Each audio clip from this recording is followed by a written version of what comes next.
Guys, hindi na muna ako magpapakita. So, kakantahan ko na lang muna kayo. Cha-cha-cha-cha-cha. Ano ba? What? Ano ba nun? Lumanag. Ayun. So, 1, 2, 3, go.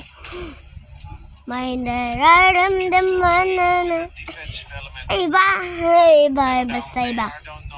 May nararamdaman din ako, di ka manhid na tulad nyo. Alam kong sana'y bumitaw ang isang tulad mo. Lalayo na ba ako?